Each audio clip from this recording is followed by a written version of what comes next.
Alright, welcome to Sports Extravaganza. My name is Dan Kamtua, and today being a Saturday, we have a lot to talk about. Remember, the Football Kenya Federation FKF Cup, that is the Mozartbet, currently is going on. Kenya Police playing against Shabana, KCB against Nairobi United, and also at Uko Mombasa, we're having Bandari playing against Wafalme from Eldoret. I guess who I'm having in the studio? Sibola Dantos is in the house. Edgar ako na mzee mzito. Kwanza majamaa wameniwekea beef. Ya nini? Majamaa wameniwekea. You know what you did on Saturday? What? This guy promised people. Niliwaambia msifuate jamaa. Mashemeji David.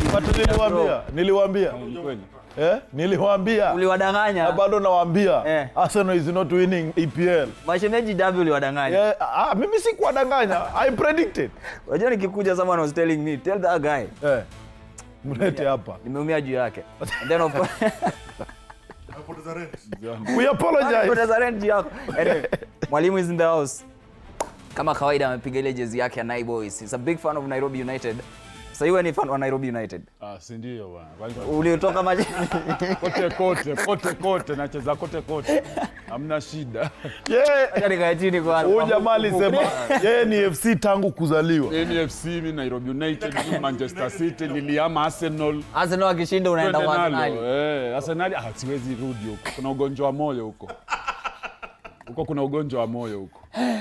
Guys, wiki imekuaje lakini wacha nianze na Edgar. Unajua nimeanza tu na haraka nikipiga 1 2 3. Wiki, by the way, wiki imekuwa, it has been a very interesting week in terms of the sporting sector. From Sebastian Sawe coming back home from the UEFA Champions League, we saw one halal football between PSG and Bayern Munich, then haram football between Arsenal and Atletico Madrid.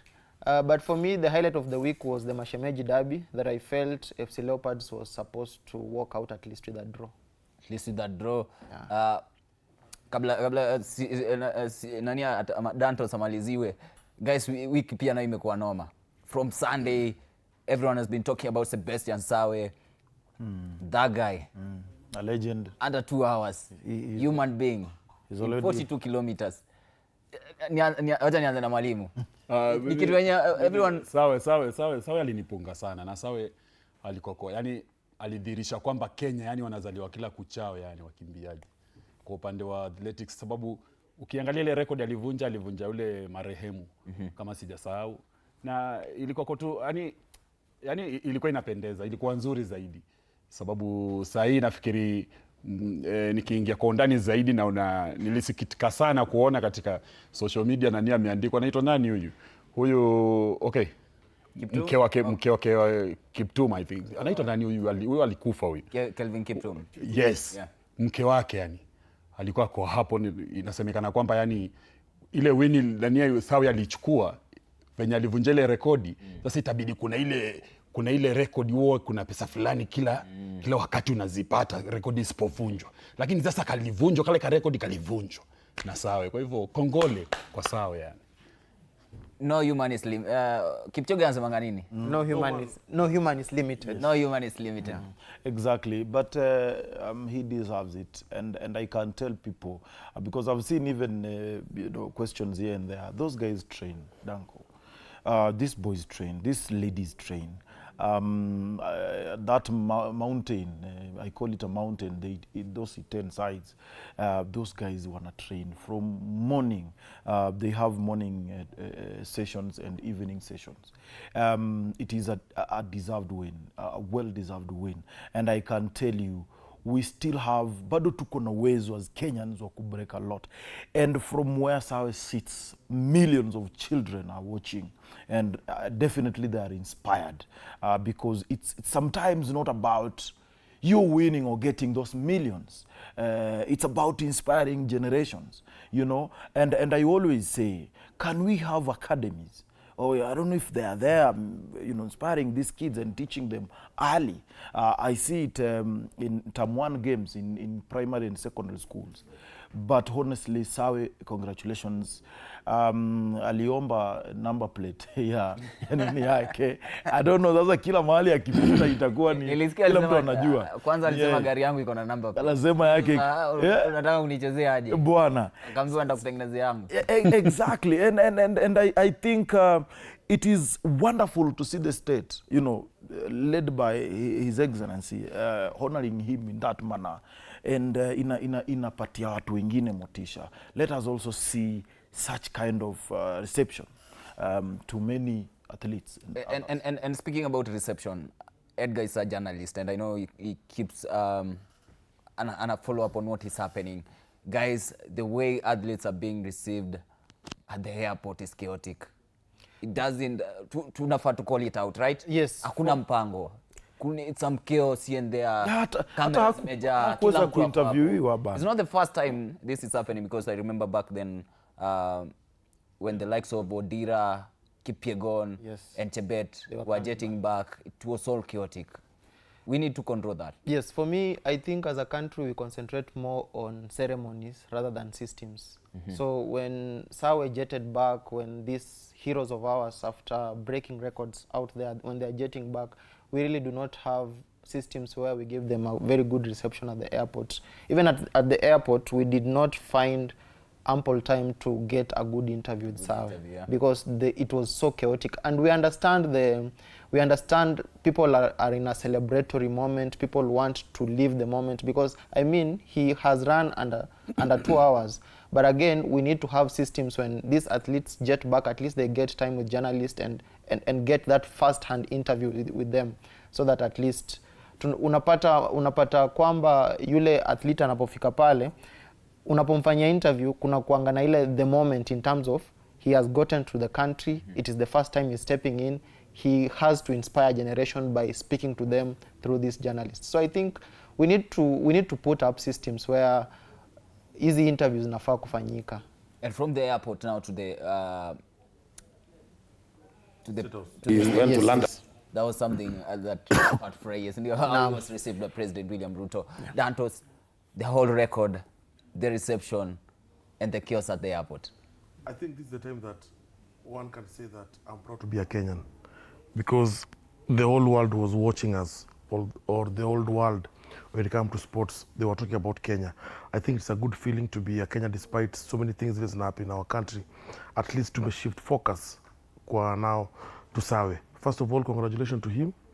And from the airport, I think we need to have system, the way Edgar says. We have seen it even in football after the match. Kuna ile mali press tunaenda kukaa.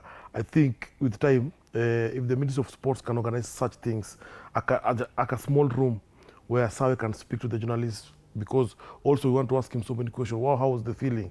You know, and that's the only time pia some of the journalists wanapata time kuongea naye kabado moods bado ziko juu za ushindi. But anyway, I think as a Kenyan, it's good what you are doing, despite all the politics and shenanigans that is happening in the country. The president took time to celebrate one of the greatest athletes.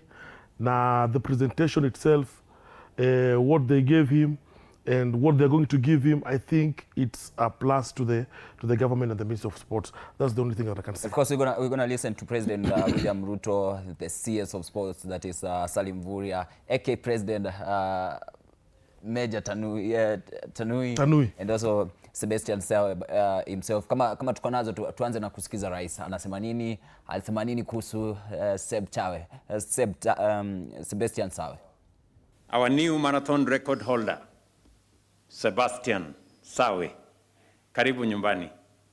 And from the bottom of my heart, on behalf of the nation, the people of Kenya, we want to say a very big congratulations for this unmatched feat. Distinguished guests, ladies and gentlemen, moments such as this are exceedingly rare. They come perhaps once in a generation, sometimes only once in a lifetime.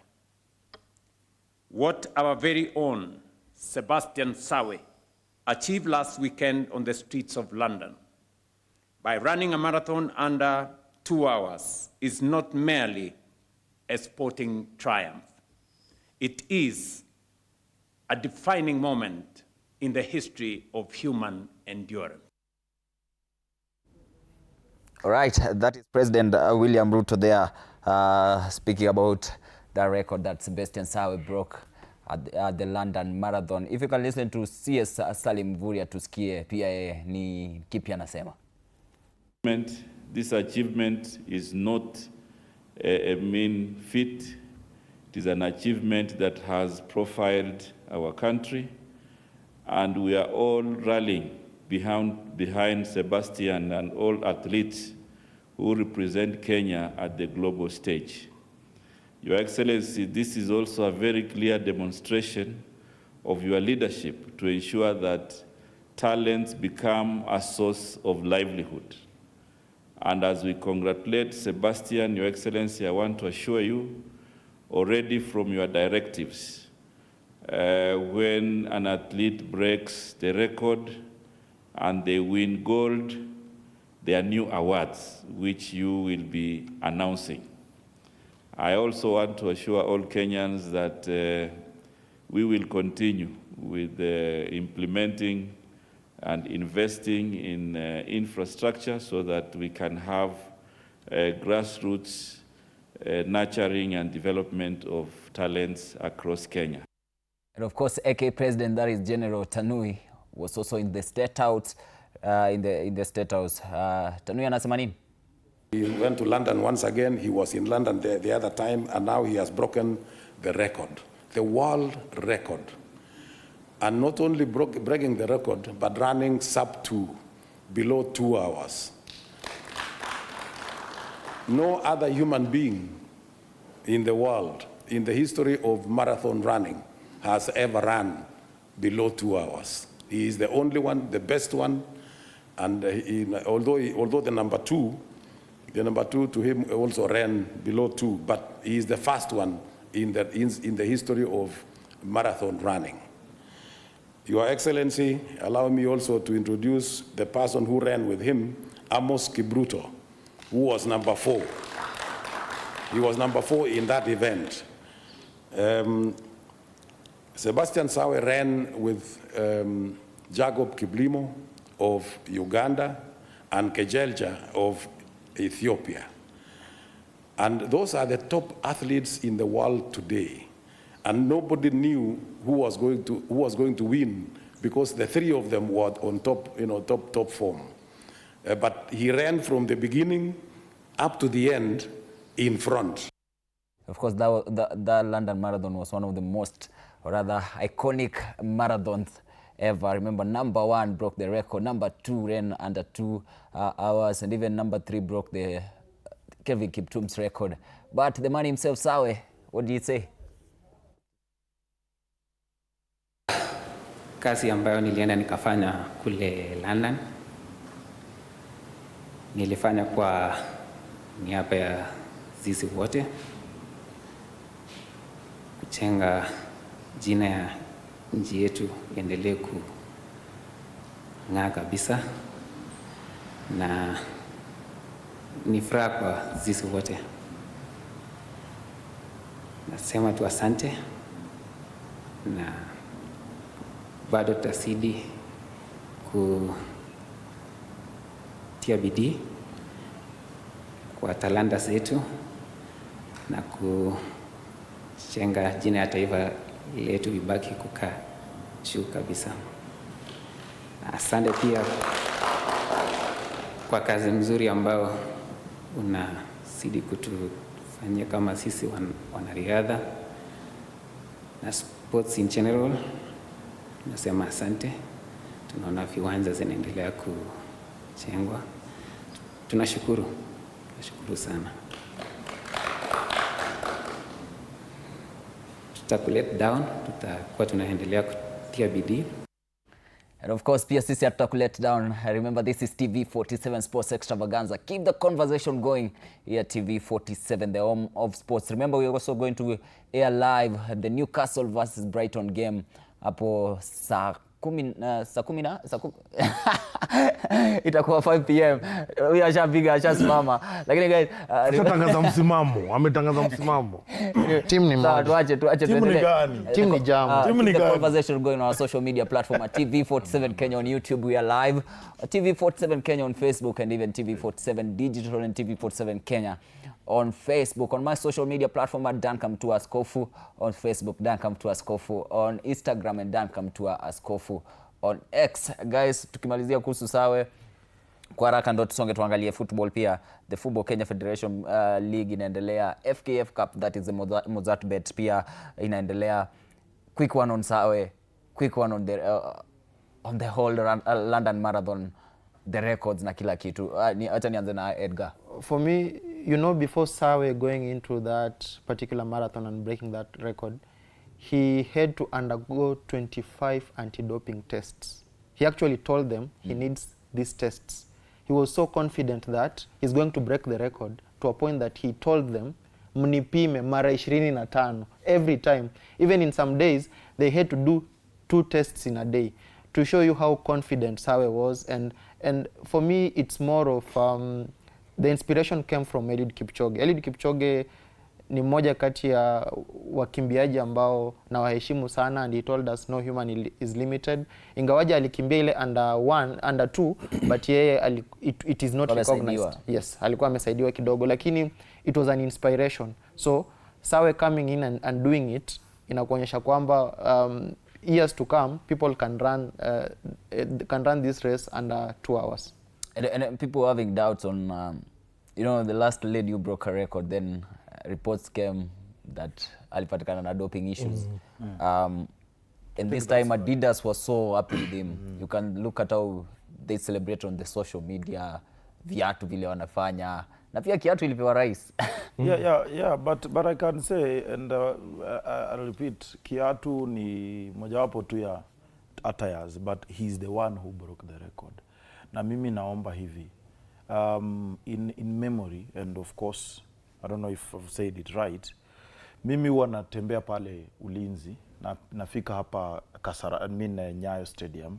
Hapo ndo kuna track za wakimbiaji kufanya mazoezi. Ukienda Ulinzi unapata every minute kumejaa, kuna wakimbiaji. Tunaweza tukaongeza facilities na rais na pia wizara ili tuwe na hizo inspiration, ni kuja sasa into action, si kuona tu kwa mitandao, because tuko na viwanja hapa na pale vya mpira nini, but do we have easy tracks? Tuko nazo, can we develop them, mashinani? Tujaribu sana kukua nazo, na zile ambazo tuko nazo Danko zifunguliwe. Asante. Nimekuwa nikisema hivi, zifunguliwe. We need to have a world class athletics stadium. We need to in E10. Hiyo iko tu ni athletics. Yes. The way we are building Talanta Stadium for football and rugby, can we do something like that huko E10? Sababu huko your environment fit, isn't it? Yes. We can have a lot of children.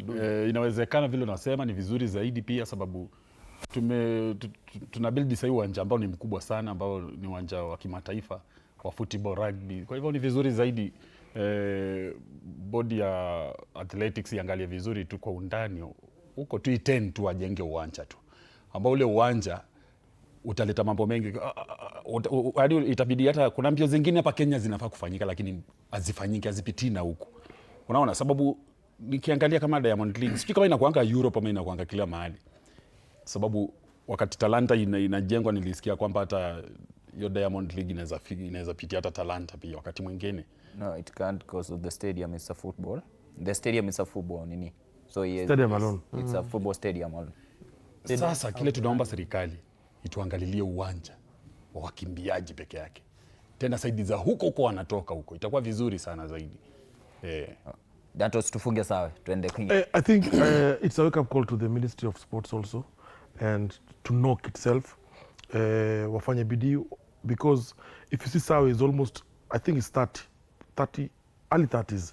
And for such a guy to break this record when he's 30, it means as a country, it means as a country, we're not doing good well when it comes to nurturing the talent. I know we have so many Sawes, so many of them. that also can break that record. So I think it's just a wake-up call to the government and the Ministry of Sports and NOC itself. But all in all, I think it was good. And as a Kenyan, I'm happy. I'm happy.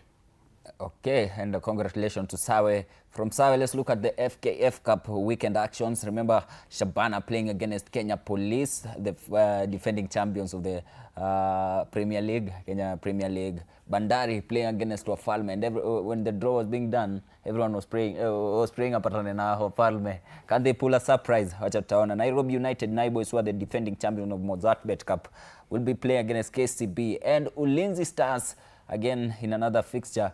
A tricky one, this one, will be playing against Tusker, newly inspired Tusker. Nasema newly because of the performance yenye wamekuwa nayo after getting that new coach. Guys, Shabana playing against Kenya Police and Bandari against Wafalme. Can we see a surprise, Dantos, on the Wafalme side? Yeah, they can put a surprise the way BB Bread pulled a surprise. I think nothing is impossible when it comes to football, but I think the best team there, because kwa sababu wana uzoefu ya Kenya Premier League, I think they can win that match, if you ask me. For me, you know, it's the easiest way to play the African continental match. So it's not going to be an excuse for any team that is playing within the Kenya Premier League. So I do not expect them to pull any type of surprise for me. There are no surprises in football unless you underrate your opponent. Ba Prince is smiling because hiyo timu yako ilicheza ngoma za World Cup. Tulia. It's a yes or no question. Nikwambie. Bro, hiyo timu yako ilicheza? Mimi ilikuwa tucheze. What happened? Nikajiuliza swali moja. Sawa, it's a platform. What if I win this cup? How am I going to go to Hapana. Tungevuka mtu tukishafika. So hapo ndio maybe sasa next year, and this is why mimi nauliza tu maswali. I don't have a problem, honestly, clubs participating. But is there anything that can be done so that hizi teams zenye maybe tunasema ziko chini kimapato zikiweza win, you know, zinaweza pata kusapotiwa ziende huko, because hizi traveling ya kutoka hapa mpaka Tunis huko Kongo unajipanga sasa mzee, it's not too bob. Sio too bob down. Akeba Prince, your team has that, what happened to that sponsorship? No, it's sour. But for me it's not about excuses of traveling. Shinda kwanza. Utavuka mto ukifika huko. You will cross the river and get there. Wakenya tusaidieni. Wakenya tusaidie. Ndio wanamwaya transport zenu za Tunis wapi sisi tunasimamia. Wewe unaogopa kucheza lakini hujashinda. I am now inspired. But I think moving on forward, such a big event like this one, inafai kuwe maybe, for example, federation waki na negotiation with the main sponsors. Exactly. Iseme the team ili nashinda, wana sponsor mpaka to the next level. This is continental. Because wanahusisha zile team pia ziko chini. Si team pia ziko league, and we know how football here in Kenya is. So I think also inaweza kuwa tunasema kitu ya maana sana. The negotiation wanaenda ku negotiate with the main sponsors. They're supposed to put that at least in one of the things that wanataka ifanyike. Danko, mimi nakwambia ukweli. Leo ukitaka mimi naweza kukutajia majina ya baadhi ya team ambazo saa zingine hata hazitaki kubeba hiyo ligi kwa sababu ya pressure ya kuenda kucheza Confederation na Champions League. Hiyo ni fika finali basi. No, I can tell you, zipo hizo teams zimefika pale juu namba 3, ukipiga hesabu wanaweza beba, lakini next time unaona wameanza kupigwa game 4 zinafuatana. Lakini sio kwamba kuna kitu kimebadilika. Lakini Banabe, you think also zile team pia ziko kwa Kenya Premier League pia wakishinda, wengine wana struggling sana kuenda hiyo. Yes, some of them cannot even make it. Nairobi United Nairobi United is well funded, my friend. You cannot compare Nairobi. You cannot compare Nairobi. Let me tell you. Hawezi ogopa tournament jia.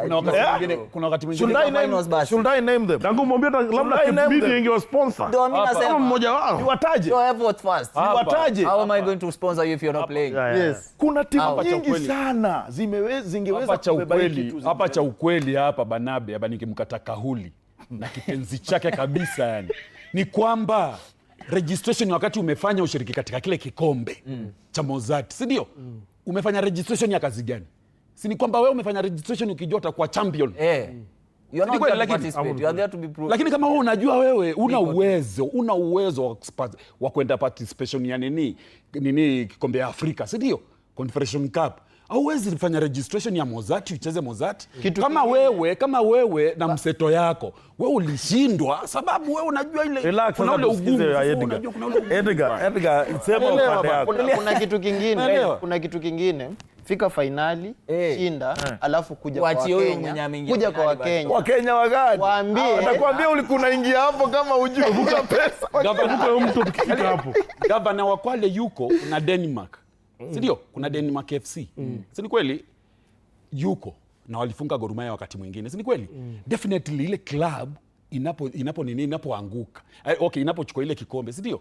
Definitely haitakosa wafadhili. And I can tell you this for free. Wafadhili hawatakosa. Let me tell you this for free. Unaona ni ukweli. Ndugu zangu, gentlemen, I can tell you this for free, that Nairobi United is winning it again because hakuna timu yenye iko na muscle ya kuenda kwa hiyo confederation. I can tell you. Wacha nikuulize. Let me ask you something. Actually, all the teams ziko sahi kuna uwezo. Do you think Banabe kama Mseto FC haikuwa na uwezo. Twende guys. Mimi nawaambia ukweli. Angalia, Shabana ina uwezo. Shabana wamechuja. Kenya Police ina uwezo. Polisi wana uwezo. Nani wako na uwezo? I am telling you this for free. Nairobi United itapiga hii kitu na itachukua tena. Register team. Sasa shabiki wa Nairobi United mwenyewe haamini kwamba wanaweza. Sasa leo ameweka hadi tena kidogo tu, ameweka hadi tena aliyoweka last week. Ni sawa guys. Ni kweli. Ameweka hadi. Shabana wametolewa na Kenya Police. Bandari will be playing against Mfalme. From inaendelea? Inaendelea 0-0 saizi. And then tomorrow we have KCB against Naiboys and Tusker against Ulinzi. Lakini Dantos, unajua side imetulia sana venye wameleta hiyo discussion na Mseto FC not registering. You need to announce yourself to the world first. Yeah. For you to know you. And believe you me. And you can't hide. If you win, always cause sponsors. Yes. That's number one. Trust me. Alafu another thing, kitu kingine nikiongeza, wakati umeingia ile nafasi ya kushiriki Africa Confederation, si ndio? CAF tayari kuna venye inakulinda. After sababu ya inakulinda wapi? Inakulinda wapi? After advance mahali unataka. Yes, I'm saying about the angalia umequalify hapa Kenya. Si ni kweli? Si umequalify Kenya. So kuingia pale hakuna kitu. Lakini mpaka advance. Mkono tupo. Lakini utoke kwa groups. Kama unasema nini? Sababu nini ukiqualify CAF lazima ikupe nini kitu. Yes. Danko, I think you give me we also have to talk about the you give me Brighton. Kenya Police na I think ilikuwa Kenya Police na Shabana. I think ilikuwa very interesting game because hizo timu mbili ukiangalia kwa ligi zinapelekana hapa kwa hapa. But I think Kenya Police winning that, I think Shabana pia, as I normally say, Shabana pia, they are new in the league, they are new in the system, so I think they should give themselves like another 2 years to so ingene kabisa. But Shabana is a good team. It's a team that inaweza sumbua in future hapa Kenya Premier League. Ikiendelea tu vile inaendelea hivyo without officials zao kuweka wrangle scandal nini. I think it's one of the teams that inaweza kuwa kama Gor Mahia ama FC Leopards. And tukisema kuhusu Gor Mahia na FC Leopard, Shabana tayari wamechujwa. They won't be taking part in the semis. Wamepigwa na Kenya Police. Hiyo ni game yenye imeisha.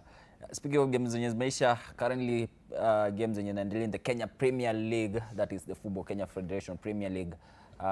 Kuna games zinaendelea. Sofapaka playing against Mathare United. I understand Mathare United currently are leading 2-1. And on the other side, Kakamega Homeboys will be playing against Gor Mahia. Remember Gor Mahia, saizi wanaongoza na 6 points on the table after that win at the Mashemeji Derby. And Bidco United will be playing against Kariobangi Sharks. Kariobangi Sharks pia, they're looking to avoid relegation. Ndio wako, lakini hawako, wanashuka, wanapanda, wanaingia on the red zone. Can they go down? Those are the matches that are set to be played this weekend at the Football Kenya Federation Premier League. Guys, Mathare United versus Sofapaka. Sofapaka have been have had one of the worst seasons ever. They didn't learn from last season after surviving. Last season they played in the playoffs. Walingangana wakapiga Naivas 1-0. Lakini I'm telling you, if they lose tomorrow they're gone. that is guaranteed. If they lose tomorrow, they are gone to where I think they Today. Mathare Sofapaka? Yes, Sofapaka. They are playing against They are Mathare. playing. Yeah, if they lose today, if they lose, they are gone. Yeah. But again, I think hakuna kubahatisha, whether they win today or not. I think their time is up in the Premier League. And thanks to all those who are looking at hizi sheria kidogo, I've always been against playoffs. Bro, kama umepigwa weenda. Acha mambo mingi. Acha tusumbuane. Usitese watu. Sianze hapa kutusumbua. Weenda. Do you know Sofapaka has survived mara ngapi Danko pale? And there is no single day. Edgar, I can tell you, timu ya NSL itakuja kupiga timu ya KPL kwenye playoff. Haiwezekani.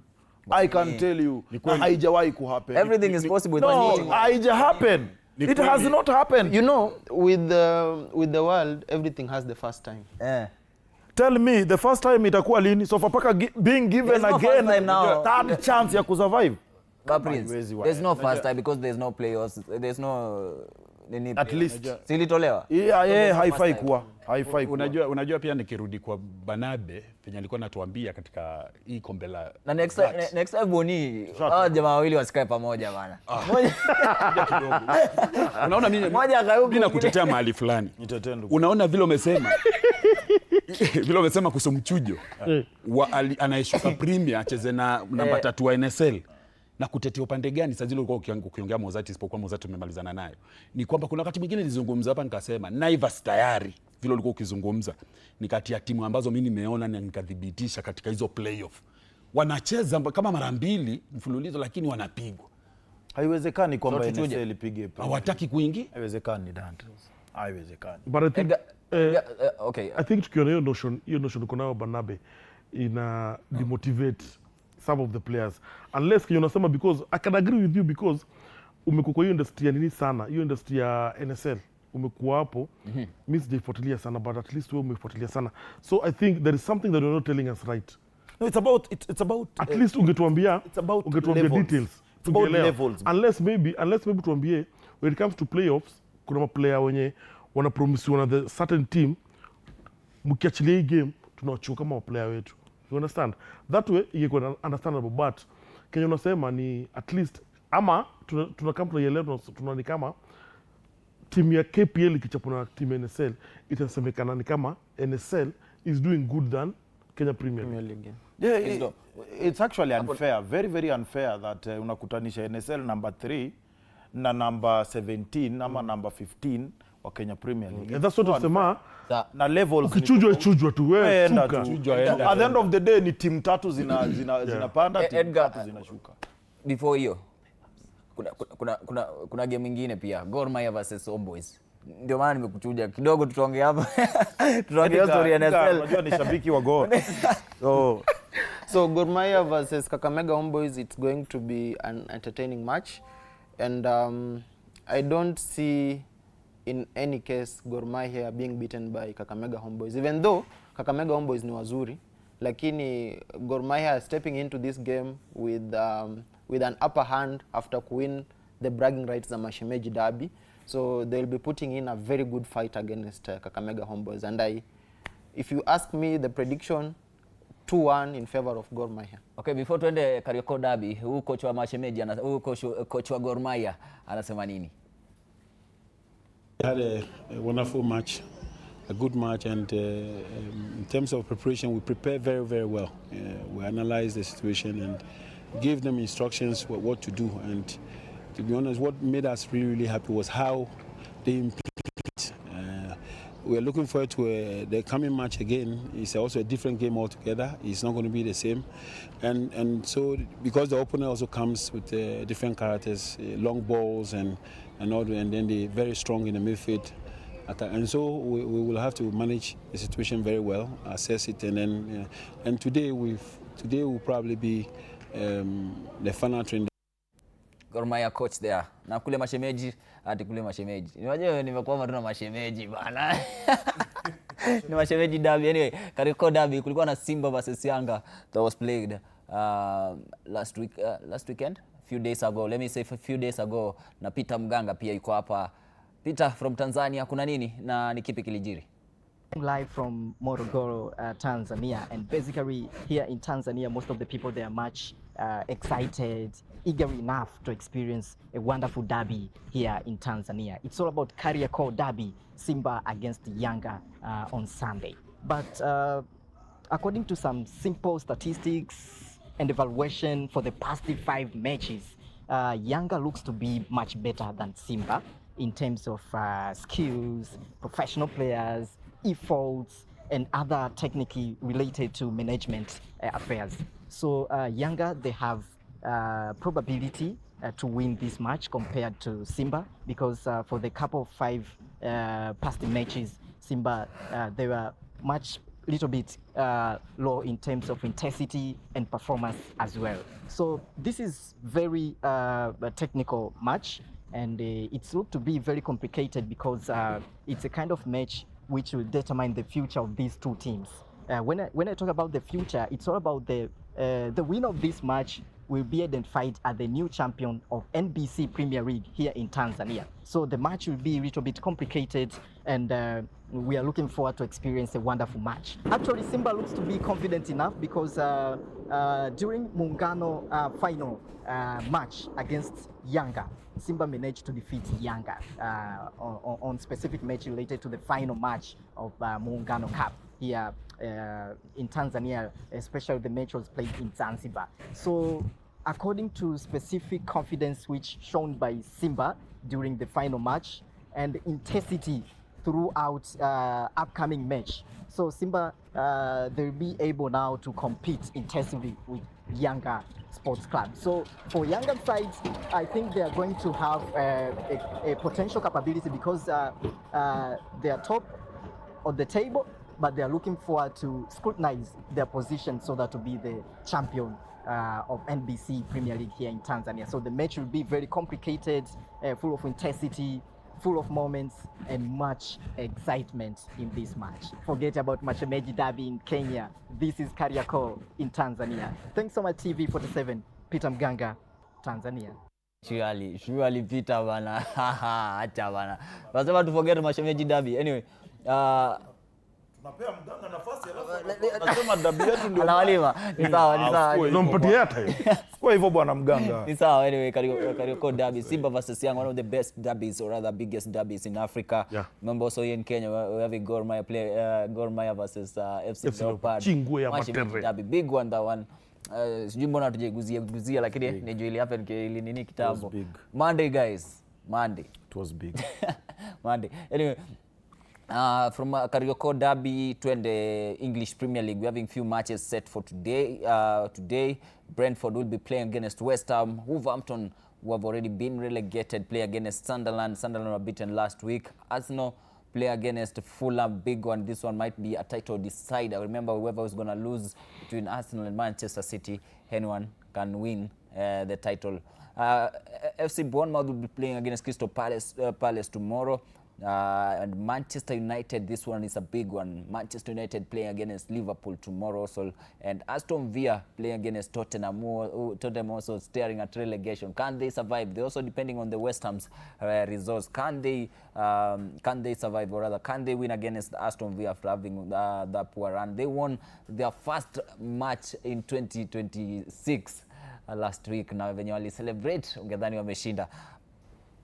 In the English Premier League, guys, Brentford versus West Ham, Wolverhampton versus Sunderland, and Wolverhampton versus Sunderland, and Arsenal playing against Fulham today.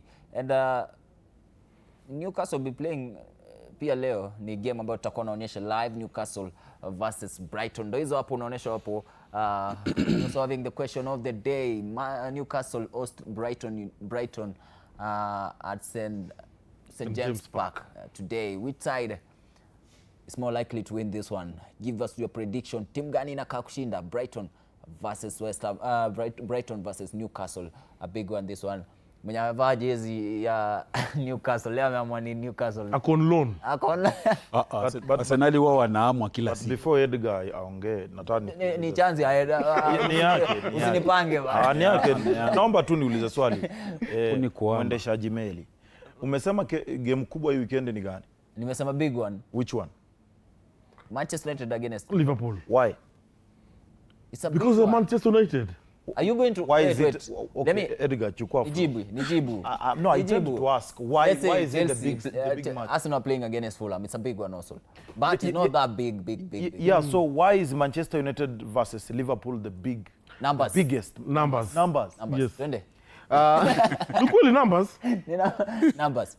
It cannot be Uji, bigger than the Na Arsenal. pia wacha nikwambie, na pia if you're a businessman you can invest kwa Unainvest wapi? invest kwa Unaenda Fulham, ama nini? Advertise wapi? Okay, so why should I sit No, down no. to watch Jibu tu Why swali. we are- Liverpool versus Man You United? can't you can't Ni because achana na you're games you zingine. You are a because you're Chelsea fan. That's why you're wearing that jersey. You people are becoming emotional. Tell me why. Not emotional. Give me. Wewe unaleta emotion. Edgar. Okay, Edgar, flow. order guy. Hawezi elewa hawa. Wait, tena Edgar ndo anaongea. I am going to talk about the Newcastle versus Brighton game. I'm wearing a Newcastle jersey, by the way. I'm on loan on Newcastle. Oh, please. Ni jersey ambayo imesainiwa Ama ni na look tuime tumekava. na Anthony Gordon. Guys, in-depth analysis about Newcastle Yes. versus Brighton. For me, it's going to boil down to intensity. Brighton play a very beautiful type of football. We've seen all the season and the type of football that Brighton play. But again, if you look at the two teams, when it comes to intensity is going to win this match. And Newcastle are more intense in terms of pressing, in terms of going for the ball and all that. So I feel like Newcastle is going to win the game 2-1. 2-1, that's your prediction. Yes. Acha nianze na mwalimu wewe hata hapa nafikiri favorism ya kwamba Newcastle wataibuka na ushindi ni sababu maybe wako nyumbani, lakini recently nimeona Brighton ni wazuri na Brighton sio timu ya kuchezewa. Ukiangalia odds vile watu wameweka wale wakali wao wa kutengeza hizo mahodds katika makampuni ya kubet, ukiangalia waja achana na odds nyingi. Kwa hivyo mimi nikiangalia tu yani mimi naona kuna draw iko mahali, sababu sioni hata hapa kuna GG hiko, lakini naona ni draw kwa upande wangu. something that last week me and Prince and Edgar were having that conversation why Newcastle are still having that coach. 5 matches they haven't won anything from the Champions League to everything, but they still having what's the name? Edio, yeah. Edio is the coach. Mbona wanamweka bado? Mbona hawajamchuja? Cause ingekuwa ni timu nyingine sasa hizi tungekuwa tumesikia must go. Ndio hapo mimi nakataa, ndio hapo nakataa. Ukiangalia vizuri maybe they have seen something in the coach. And ukikumbuka vizuri sana Newcastle tuchapa sisi Manchester United tukiwa one man down. Walikuwa one man down wakatuchapa. So I think when it comes to Newcastle, it's one of the teams that is unpredictable. They can surprise. Kwanza wakiwa home, they can surprise. They can come up with a very big surprise. But this match, Newcastle versus Brighton, both teams are at least in the katikati ya table, and most of the team wanataka either wacheze Europa ama wacheze Conference League. So I think itakuwa a tough match, and my prediction I think I'll give it, because Newcastle is at home and the way they played against us, I think I'll give Newcastle to win that match by maybe 2-1 or 1-0. Maybe myself commenting on the same, I think it's so simple, Danko. I think it's all about systems. It's all about systems. We've seen it even in Kenya. In Kenya, we are sacking these managers day in, day out.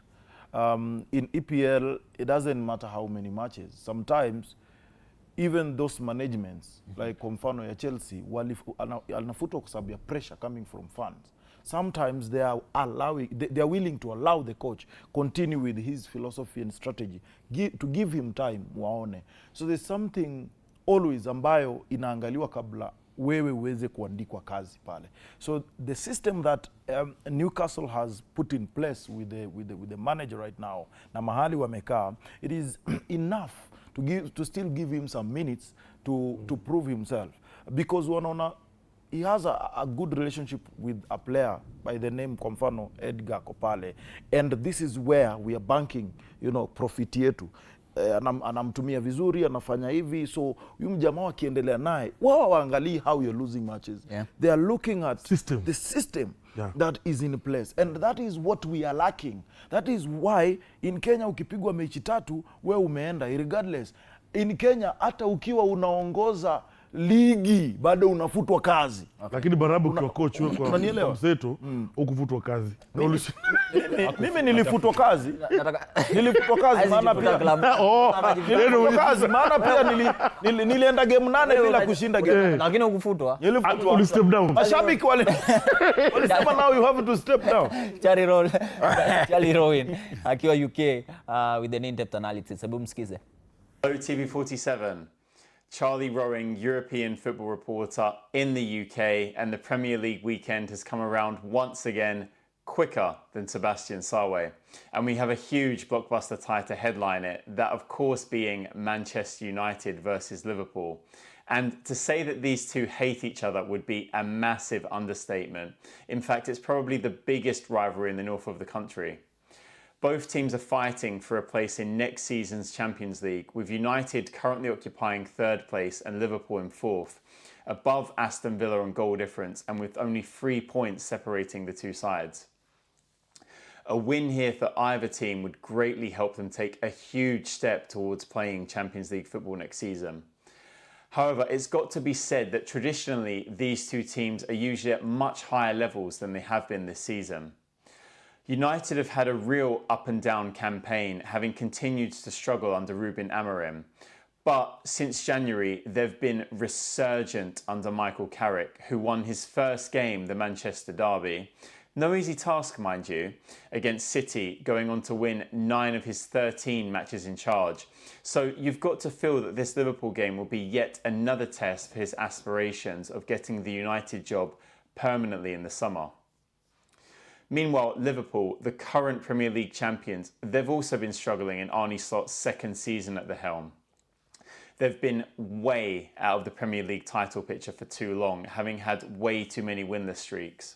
They lost the Community Shield before the season began, were eliminated, but they've only won 3 in the last 10 at Old Trafford. That said, I do feel that they have more momentum than Liverpool going into this tie, which is a big factor. So I'm going to go for Manchester United to win 2-1. But whatever happens, make sure you tune into TV47 to catch all of the Manchester United-Liverpool action. Asante sana. Asante sana pia, Charlie Rowan. And from UK to UK again, Ali Hussein akiwa Manchester. Anasema nini? Ali Hussein here reporting for TV47 once again.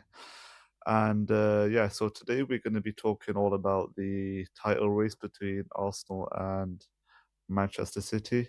I actually thought, you know, for throughout the entirety of the season that Arsenal had it in their bag. But City have caught up, you know, they're only 3 points behind, especially with a game in hand in the time of recording. Manchester City have got 70 points, Arsenal have got 73. But the walls are beginning to close in now for Arsenal. They lost 2-1 to Manchester City, which was the pivotal game of the season. And now the momentum is firmly with Manchester City. And yeah, I do think now that Manchester City will win the league. You know, I've kind of been torn in 2 minds. You know, for the majority of the season, I thought that Arsenal had it, but then, especially within the past few weeks, I thought this was a 50-50 kind of edging it towards Man City. But I do now think that Man City have the momentum. And they've only got the league to focus on. You know, I know they've got the FA Cup, but I think compared to the other priorities that Arsenal have got, you know, they're still in a Champions League semi-final with the potential of a Champions League final. I do think that Manchester City can now put sort of 75 to 80% of their eggs, who don't really have much to fight for. Only West Ham, who, like I said, are in a relegation battle. So yeah, there's not really much splitting it, but well, in terms of fixtures. But yeah, I do think now that City have now found themselves in the driving seat, and I think that come May, come June, they will be lifting the Premier League. Thank you very much, and asante sana. Asante sana pia. Quick one, scoreline, half time, Newcastle versus Brighton. First half 0-0. Prince. 1-0 to Newcastle. 1-0 Newcastle. I'll go with 0-0. All right, Brighton playing against Newcastle. Number 6 playing against number 15 in the English Premier League, live here at TV 47 in the next few minutes. That is from 5 p.m. Newcastle versus Brighton live on TV 47. But we're going to take a short break kidogo tuingie madukani alafu tutarudi tukiwa na game tukiwa live.